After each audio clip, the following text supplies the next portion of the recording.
5월은 가정의 달입니다. 그리고 5월 가정의 달에는 가정의 구성원인 어린아이들이 있고, 그리고 부모님이 계시고, 그리고 가정의 구성원들을 통해서 교회의 절기에 따라 어린이 주일이 있고 어버이 주일이 있습니다. 그만큼 가정이 소중하다고 하는 것입니다.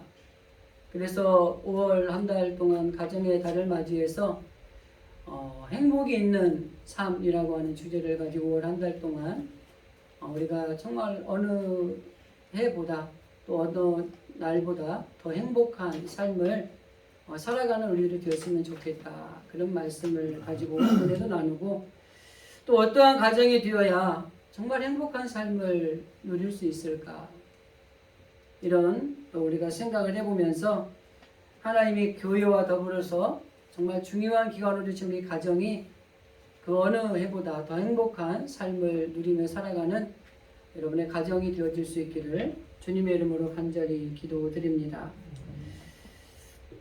하나님이 우리에게 가정을 주셨기 때문에 우리는 가정을 잘 꾸려야 됩니다. 그래서 가정을 잘 꾸려 나간다는 것은 그만큼 가정이 행복해야 된다는 거죠. 그리고 어느 가정이든 간에 우리 가정이 행복한 가정이 되지 않으면 안 되겠다라는 생각들은 다 가지고 있다는 것이죠. 그런데 우리가 스스로에게 질문을 하면 여러분의 가정은 지금 행복하십니까? 이렇게 우리에게 스스로 질문을 한다면 여러분이 스스로 답할 때 네, 그렇습니다. 우리 가정은 참 행복합니다. 우리 가정은 만족합니다. 우리는 참 기쁩니다. 이렇게 이야기할 수 있는 가정들이 우리 그리스도인들의 가정이 되어야 된다고 하는 것입니다.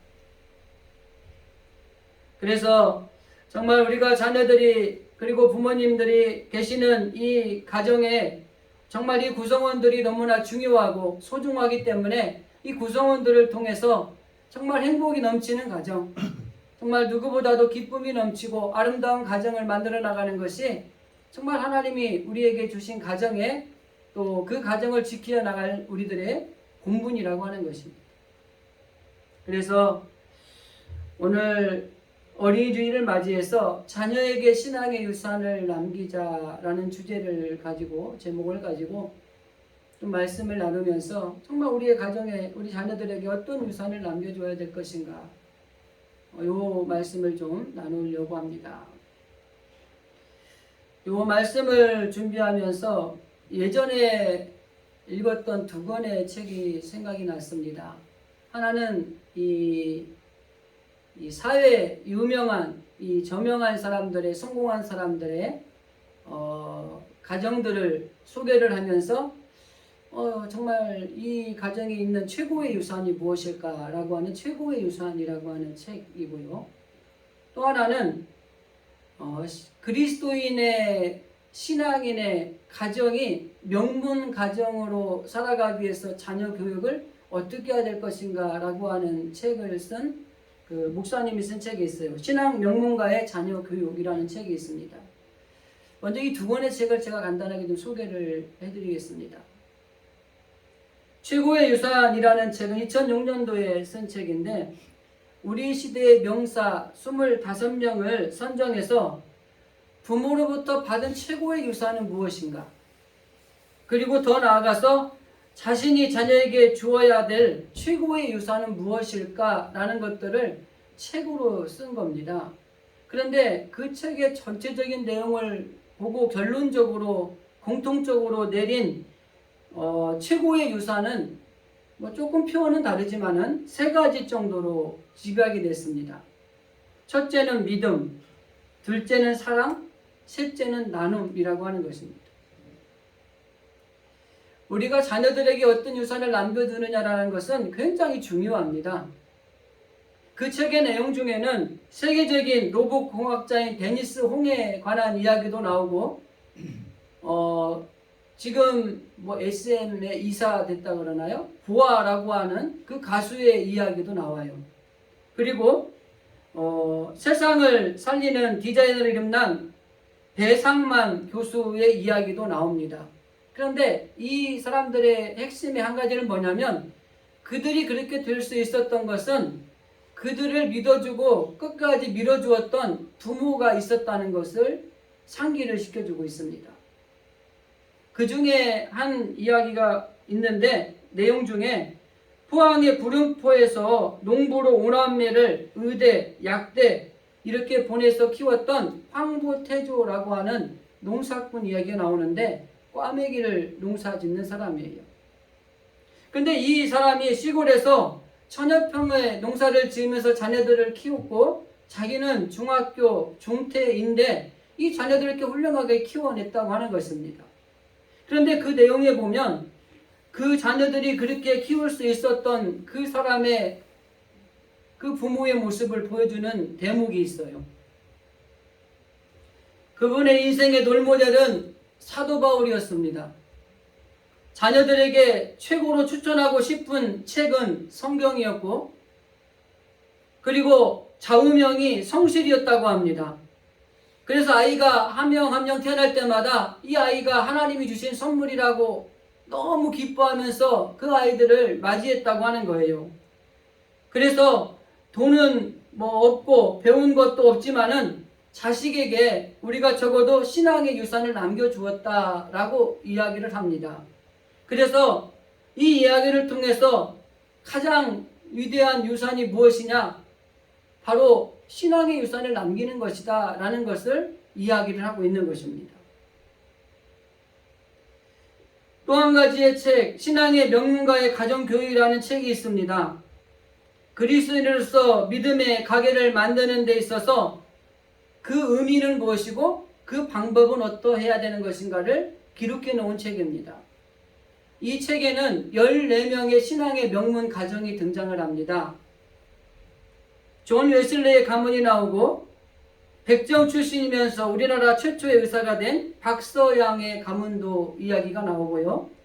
철저한 11조의 생활로 부자가 된 록펠러의 가문도 나옵니다. 목사, 장로, 교수, 대법관 등 신앙의 명문가를 이룬 이경직 목사님의 가문의 이야기도 나오고 4대째 장로 집안이 되어서 함교회를 섬겼던 이철상 장로님의 가문의 이야기도 나옵니다.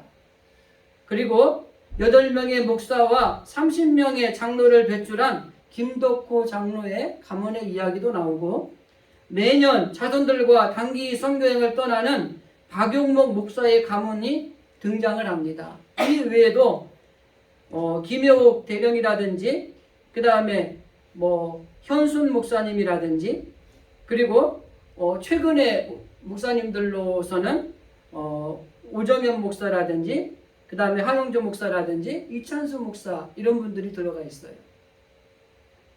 그리고 이 이야기의 결론적으로 내리는 마지막 부분에 결론적으로 이렇게 말합니다.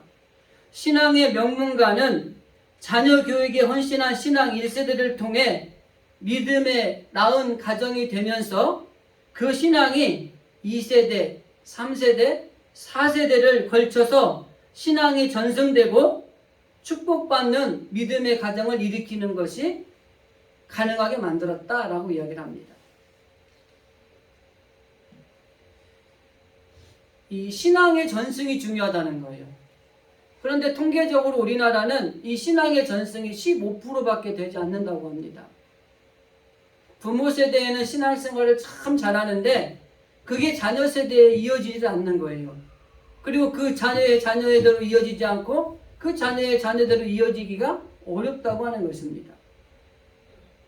저는 저희 할머니가 저희 집안의 신앙의 일대입니다.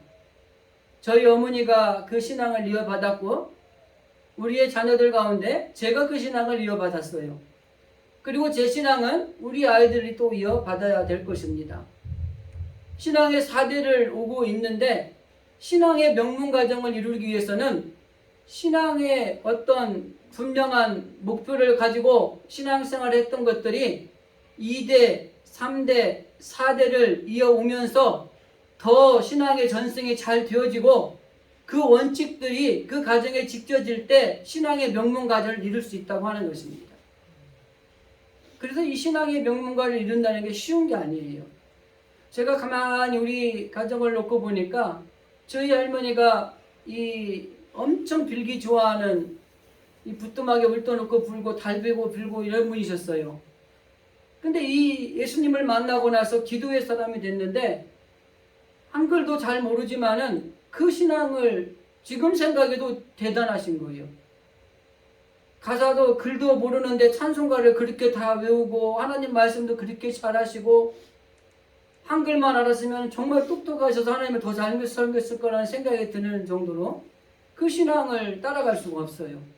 그런데 우리 어머니 때 와서 그 신앙보다 좀 뒤처진 신앙을 이어받고 지금 우리를 보면 우리도 그 어머니의 신앙보다 더 뒤처진 신앙을 가지고 있고 아마도 제 자녀들이 신앙을 이어받는다면 더 까먹을 확률이 많아요. 거긴 두 가지 이유가 있습니다. 첫째는 신앙의 원칙을 가지고 꾸준하게 연결을 하지 않았다는 것이고 두 번째는 세상이 달라졌다는 거예요.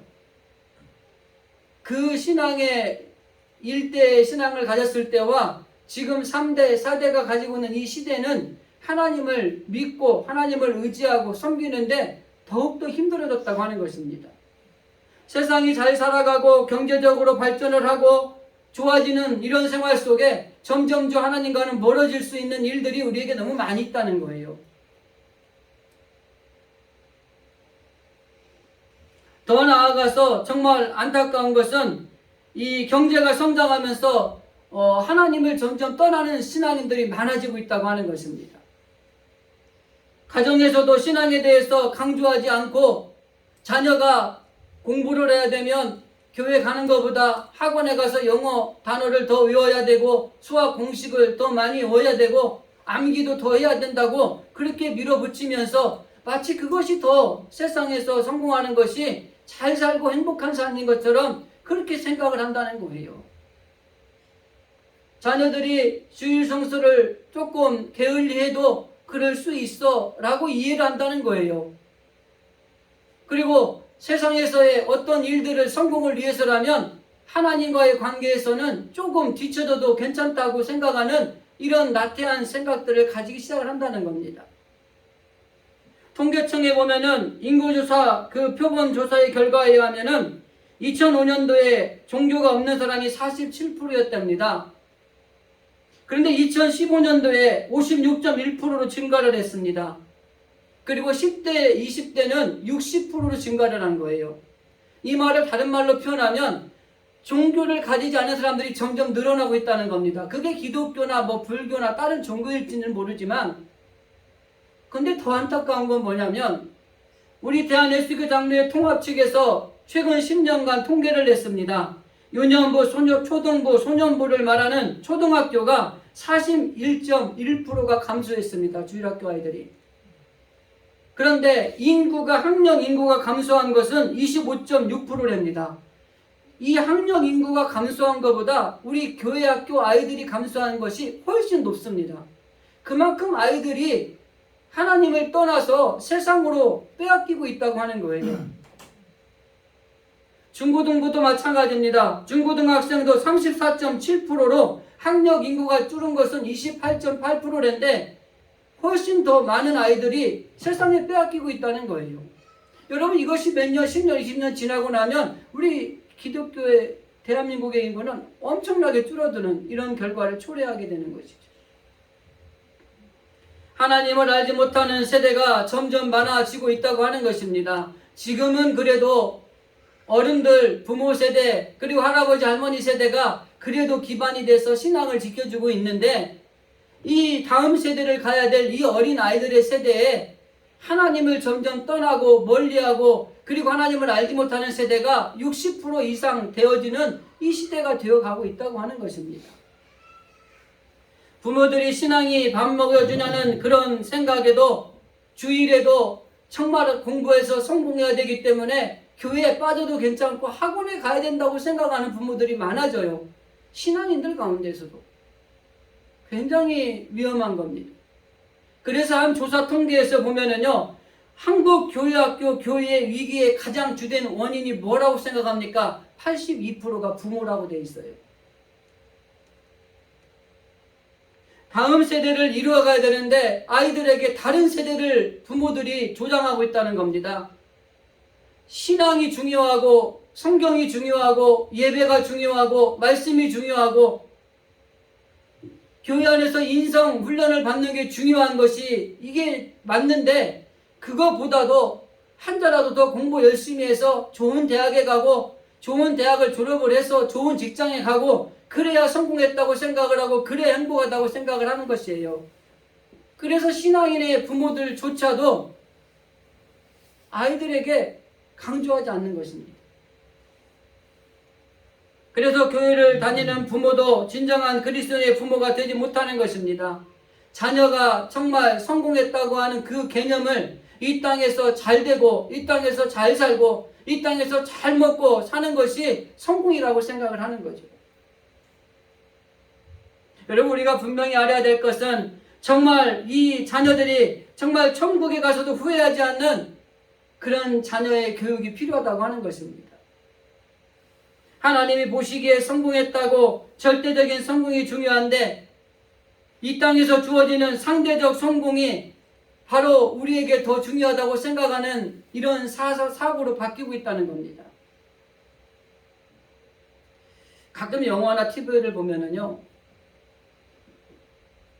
자녀에게 정성을 쏟아가지고 막 투자를 해가지고 막 좋은 대학도 가고 좋은 직장에 갔는데 부모를 무시하는 막 이런 자녀들 이야기가 나오죠. 저는 그게 맞다고 생각해요. 그 요즘에 가끔 토요일날 이렇게 앉아서 텔레비 보다 보면은 OK 광자매라는 드라마 있어요. 짜증이 좀 나는 드라마더라고요. 근데 거기 다른 건 모르겠고 그 시골에서 농사 짓는 아버지가 두 아들을 뒀어요. 배슬이하고 예슬인가. 그 큰아들한테 올인을 했는데 이 큰아들은 아버지가 없으면 좋겠다. 구박받으면서 자란 이 아들은 그 아버지한테 철저하게 그냥 챙겨드리고 효도하는 거예요.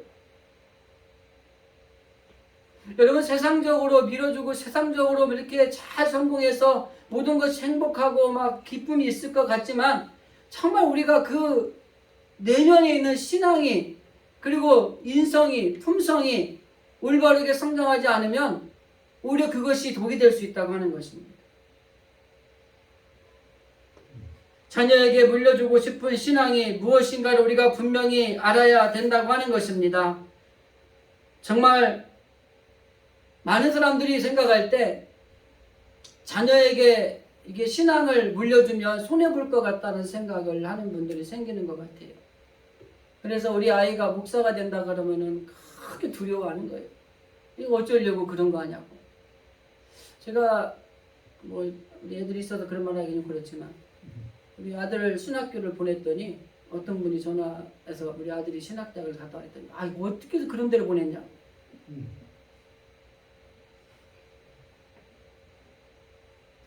그것도 목사님이 그러시요. 우리 가정의 자녀들 중에 막 신앙생활 열심히 하고 막 성경 말씀 많이 보고 기도생활 잘하고 막 교회 가서 살고 그러면 부모가 걱정을 한다니까요. 쟤가 어떻게 되려고 저렇게 교회에 미쳐갖고 사나. 냅두세요. 하나님 안에서 자라고 하나님 안에서 신앙 안에서 자란 아이가 내버려둬도 출세하고요. 행복하게 살아요. 세상적인 것들을 추구하고 세상을 쫓아가며 살아가는 자녀가 행복하고 만족도가 높을 것 같아도 그렇지 않습니다.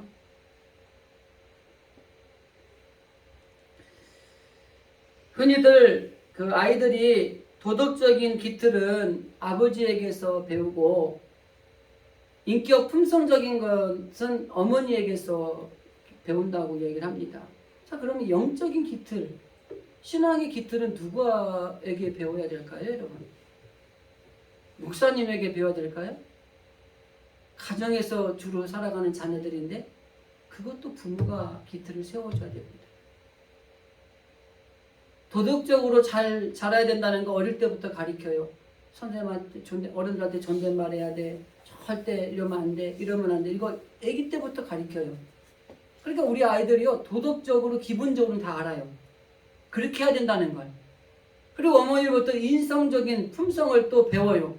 사람의 마음을 이래야 된다. 이럴 땐 이래야 되고 또 참을 땐 참아야 되고 이런 걸 배워요. 그래서 이 자녀들이 그것도 알아요. 그러면은 영적인 깃털은 누가 해줘야 돼요? 부모가 해줘야 돼요. 하나님을 섬기는 것이 최고의 복이란다. 말씀 중심으로, 예배 중심으로, 기도 생활로 우리가 살아가는 것이 그게 최고의 복이란다. 이걸 가르쳐야 될 것이 부모들이 해야 되는 거예요. 그런데 세상 부모들은 당연히 안 가르치죠. 그런데 그리스도인의 가정 안에서조차도 그 신앙의 깃틀을 온전하게 잡아주지 않고 신앙의 원칙이 없는 가정이 너무 많이 있다고 하는 것입니다. 그러니까 어떤 때는 이렇게 하고 어떤 때는 이렇게 하는 거. 아이들이 제일 교육이 어려운 게 뭔지 아세요? 원칙이 있어야 됩니다. 기준이 있어야 돼요. 그런데 우리 엄마가 보니까 어떤 때는 이럴 때 칭찬하더니 이럴 때는 혼내. 근데 다른 때 보니까 또 저번에 칭찬하더니 이걸 또 혼내. 아이는 혼선이 오는 거예요.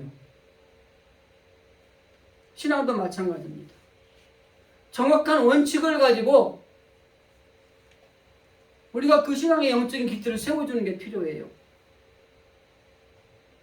그래서 어릴 때는 이렇게 하죠. 주일 성수는 꼭 해야 돼. 교회는 꼭 가야 되는 거야. 하나님 앞에 말씀 부른 거, 기도하는 거 꼭 해야 돼. 이렇게 가르쳐요.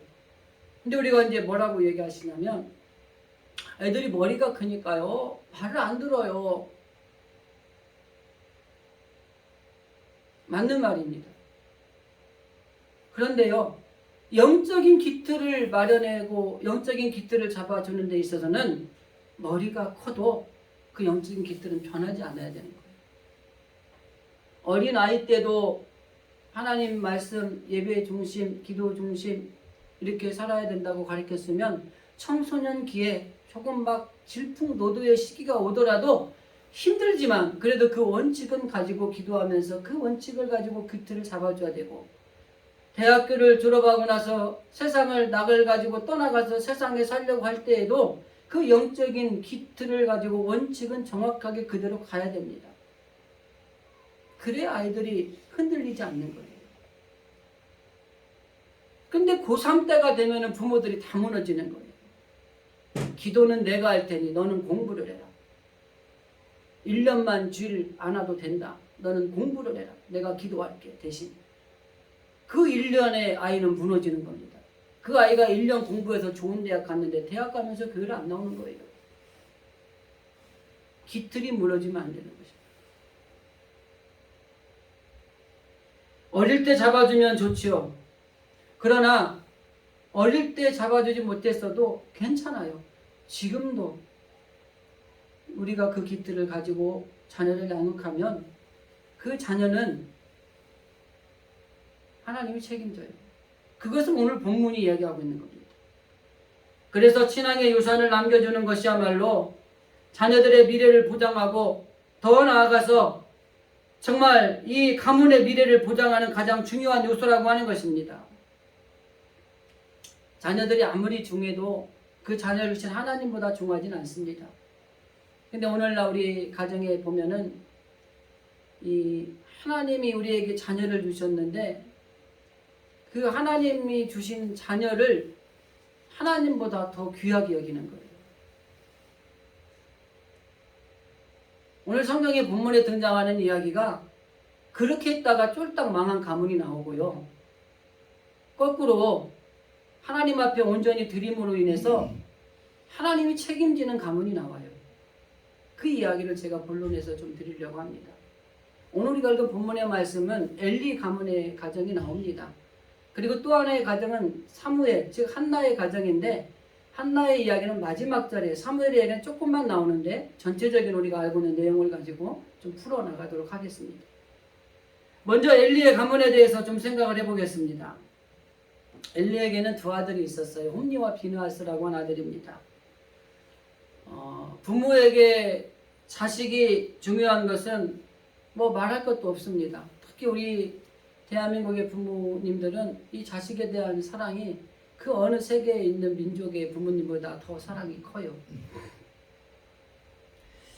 엘리 제사장도 이 자식을 누구보다도 잘 양육하고 또 잘 사랑하고 신앙 안에서 키우려고 애를 썼을 거예요. 그런데 이 두 아들은 아버지의 후광으로 출세를 했어요. 제사장 가문의 자식으로 태어나서 제사장이 된 겁니다. 실로에서 실제적으로 제사장의 사역을 감당을 했습니다.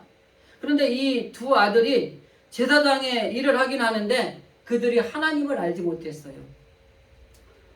사무엘상 2장 12절 말씀을 제가 한번 읽어드리겠습니다. 엘리의 아들들은 행실이 나빠 여호와를 알지 못하더라. 아버지의 후광으로 제사장이라고 하는 일을 감당하고 있지만은 신앙의 전통, 신앙의 유산이 그 아들들에게 전달되지 않으므로 제사장이 일을 하고는 있지만 하나님을 모르는 가운데 제사장을 하는 거예요. 여러분, 우리가 예수를 믿는데 하나님을 알지 못하면서 예수를 믿는 사람이라고 하는 것이죠. 무슨 의미가 있겠습니까? 그러니까 하나님을 알지 못하니까 제사장으로 있긴 있지만 죄악을 서슴지 않고 저지르는 거예요. 그래서 오늘 본문의 말씀에 아버지가 타일러입니다, 너 이러면 안 된다 이야기하지만 듣지 않습니다. 그리고 그 성경을 이렇게 표현합니다. 듣지 않는 이유를 딱 한 가지로 표현해요. 하나님이 그들을 죽이기로 작정하셨다. 여러분, 이 무서운 이야기입니다. 우리 아이들이 출세할 수 있어요. 부모의 후광으로 잘 될 수 있어요. 그런데 그 아들이 죽일 수도 있는 자식이 될 수도 있어요. 뭘 모르면 하나님을 알지 못합니다. 저는 이 말씀을 여러 번, 수십 번 읽었는데 이번 설교를 준비하면서 이 말씀을 읽고, 야, 하나님이 그 아버지의 후광을 이어서 아들들이 제사장의 일을 하는데 하나님을 알지 못하고 죄악에 빠져 있으니까 그 아들을 죽이시기도 하시는구나. 참 무서운 하나님이시구나. 이럴 수가 있나, 하나님이? 그런 생각을 하면서 이 본문을 다시 한번 보게 됐어요. 이들이 악한 자들이 했던 행동이 뭐냐면 하나님을 무시합니다. 악한 자들의 행실을 쫓아갑니다. 제사 제도를 막 문란하게 만들어버립니다. 그리고 다른 사람들을 오히려 실족하게 만들고 자기 배를 채우는데 재물을 사용하고 다른 사람의 충고도 듣지 않고 제사를 멸시합니다. 그리고 수종드는 여인들의 간음죄를 짓기도 하고요. 그리고 책망을 하니까 책망을 무시하고 백성들에게 범죄하도록 그 길을 안내하는 역할을 하는 거예요. 이 제사장이 해서는 안 될 일들을 하고 있는 겁니다.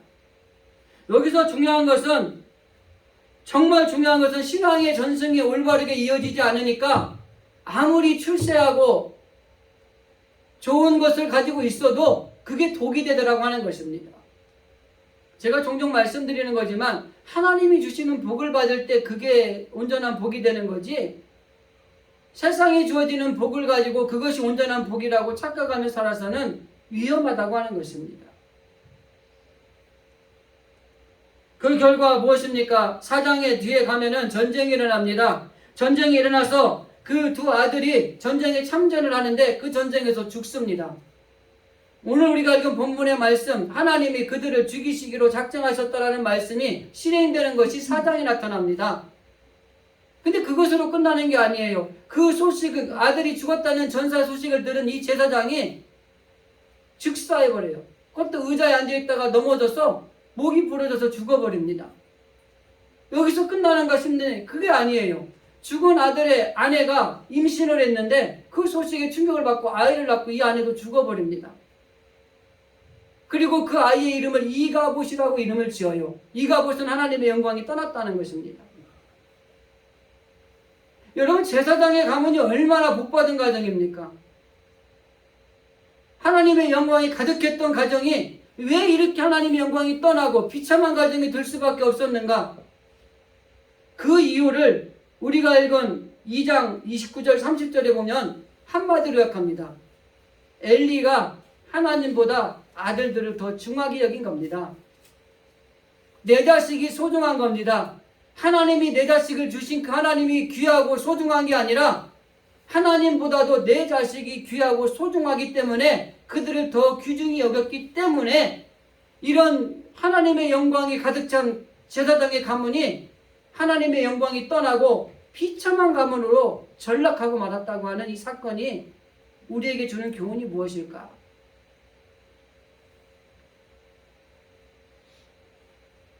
정말 중요한 것은 이 자녀들이 죄를 지어도 말씀의 기준에 비추어서 책망하지 않습니다.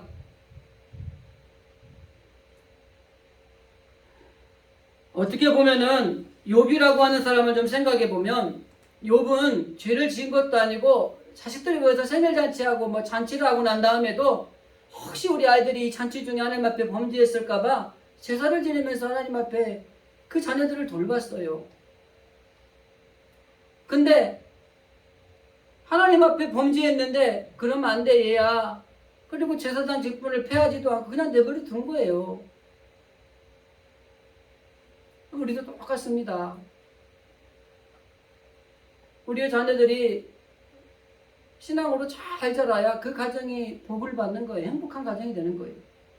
그 가정이 잘 세워져 있어야 그 다음 3대, 4대 가정들이 하나님 앞에 더 좋은 신앙의 유산을 물려받아서 잘 되는 거예요. 그러면 어느 날 세월이 흐르면 여러분 신앙의 명문 가정은 금방 이루어지지 않아요. 세계가 흘러가고 난 다음에 신앙의 명문 가정이 이루어지게 되는 겁니다. 그래서 지금 내가 이 신앙을 올바르게 가지고 하나님 앞에 신앙생활을 잘해야 되는 것도 중요하지만 이 신앙을 자녀들에게 원칙적으로 물려주는 것도 굉장히 중요한 거예요. 부모 세대는 잘 믿는데 자녀 세대의 신앙이 무너져 버린 가정들이 얼마나 많은지 몰라요, 여러분. 그래서 신앙의 1대, 2대, 3대, 4대, 5대, 6대, 10대 간다는 게 이게 기적이에요. 우리나라는 수평 문화가 발달해 있고 수직 문화가 별로 발달되어 있지 않습니다. 유대인들은 수직 문화가 발달이 되어 있어요. 뭐 3대, 4대가 지금 같이 살아가는 세대인지는 모르지만 3대, 4대가 함께 신앙생활하는 가정이 드물어요. 저는 옛날에 그런 것들이 참 부러웠어요. 시골에서 교회 다닐 때 보면은 옛날에는 시골에 다 걸어 다녔잖아요. 성경전도 다 가슴에 끼고도 다니고 이렇게 걸어 다녔단 말이에요. 근데 이제 저는 혼자 교회를 가는데 막 할아버지, 엄마, 아빠, 애기 해가지고 손잡고 교회를 쫙 오는 거예요. 저 사람들은 무슨 복을 받아서 저렇게 이렇게 3대, 4대가 이렇게 같이 교회로 와서 이렇게 예배를 드릴까?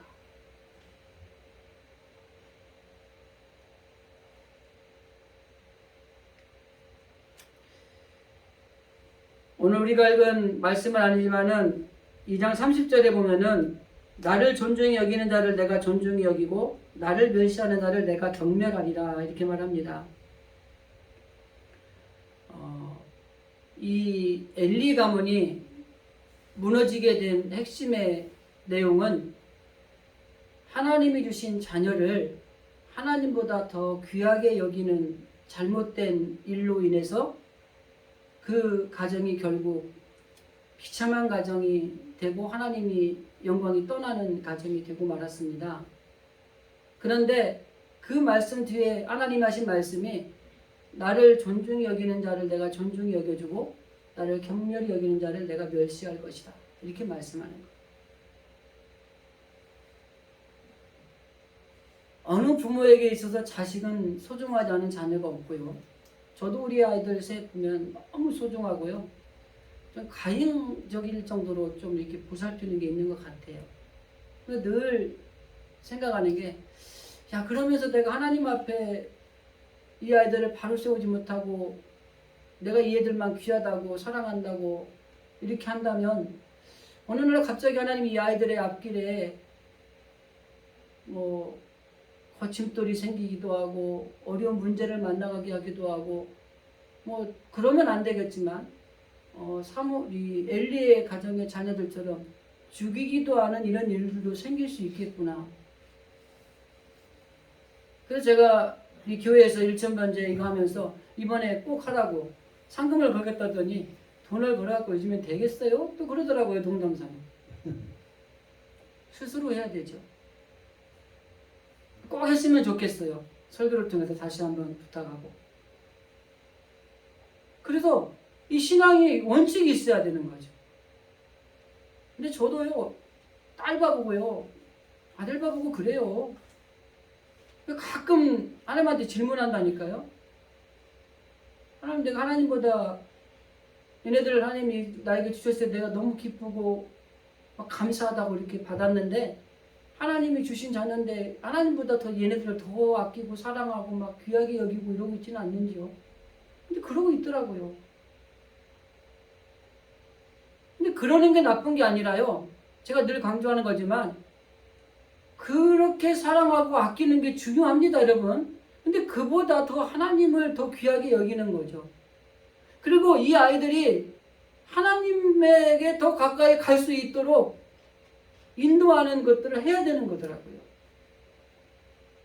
여러분, 돈이 많아야 됩니다. 부자 되십시오. 부자 되지 말라는 게 아니에요. 그러나 그 부자보다 하나님을 더 귀하게 여기셔야 되는 거예요.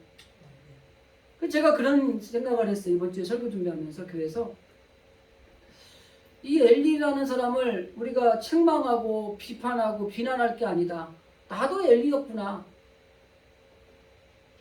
그런데 이 엘리로 계속 살다가는 자식들 앞길에 행복은커녕 행복 끝 불행 시작이 될 수도 있겠구나. 그걸 회개했어요.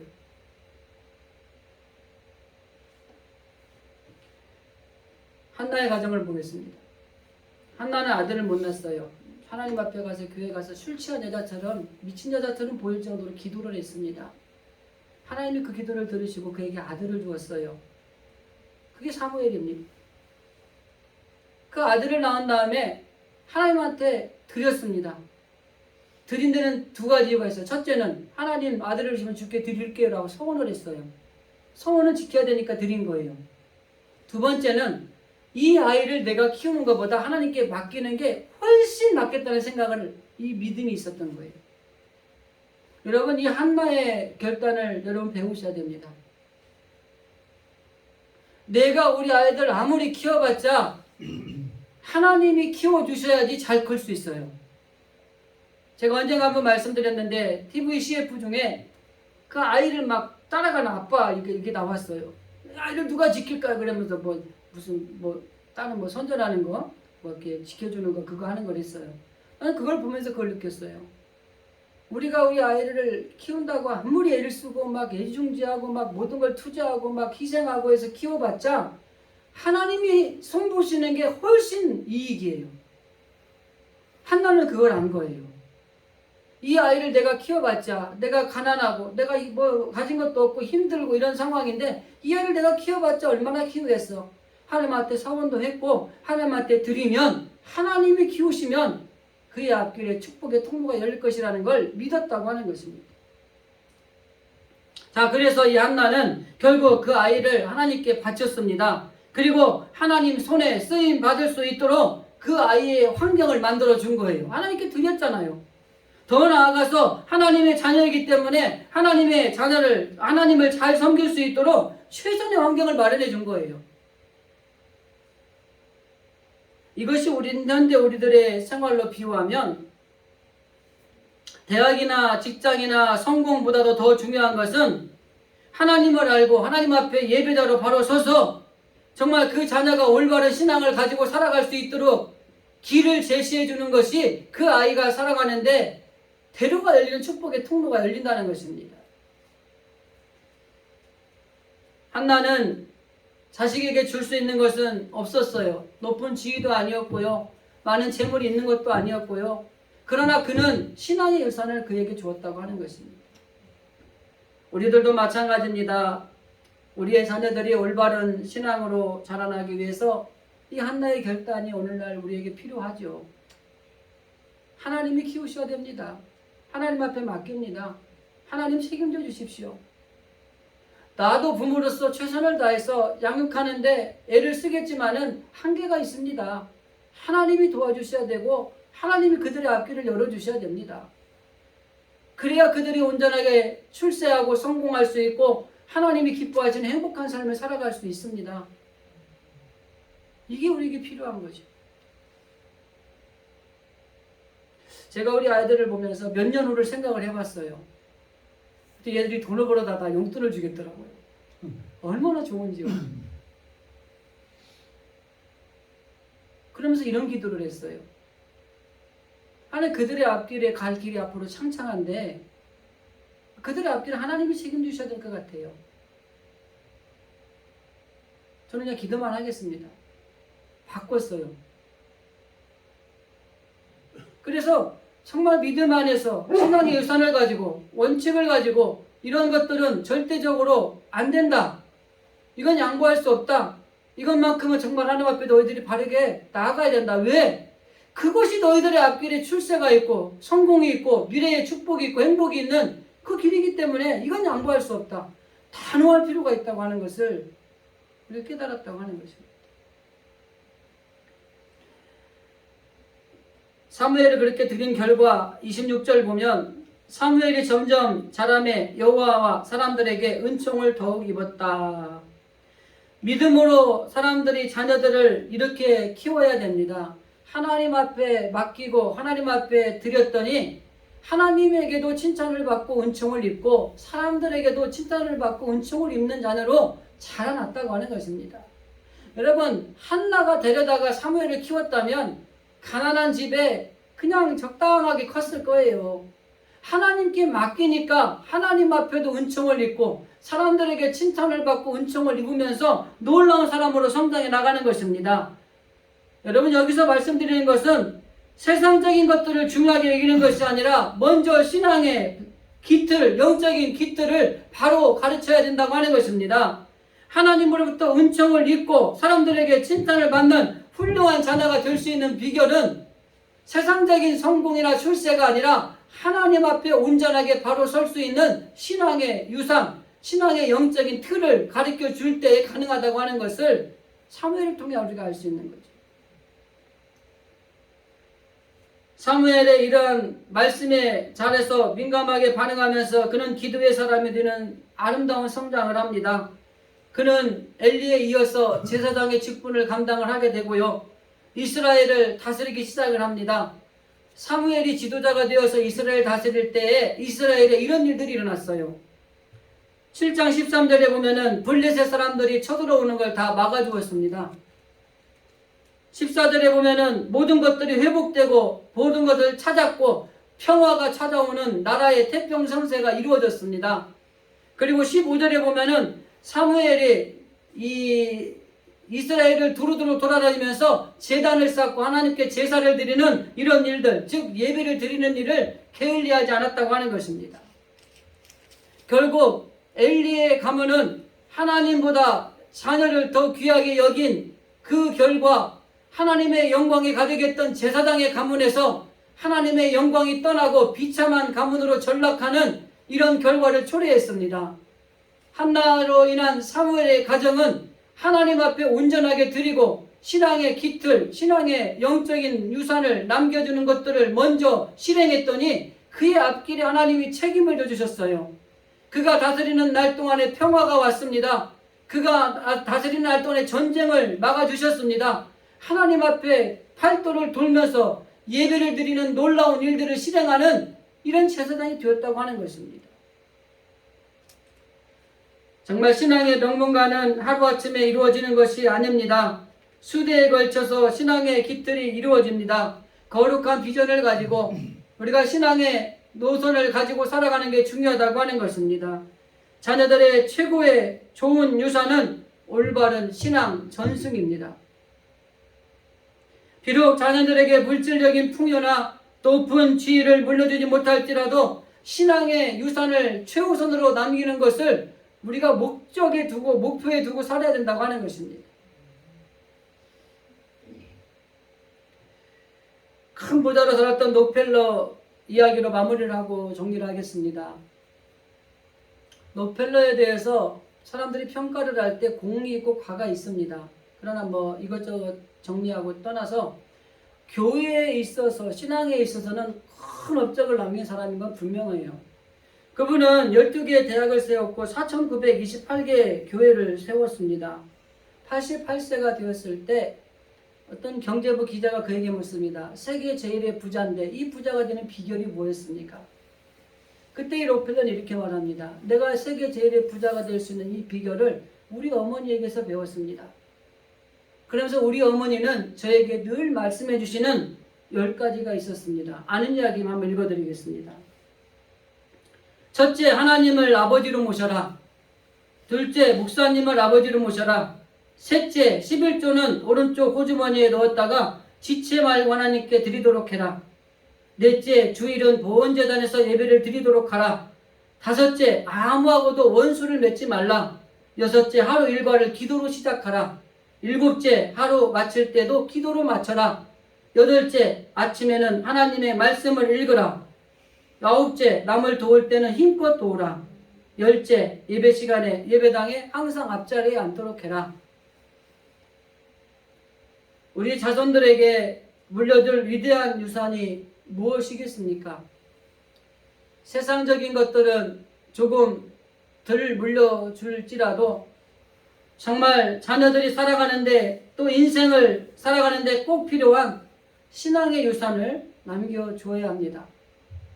그리고 이 신앙의 유산을 남기는 데 있어서 먼저는 부모가 본이 되어야 됩니다. 그리고 둘째는 신앙의 계승을 위해서 단호하게 가르쳐야 됩니다.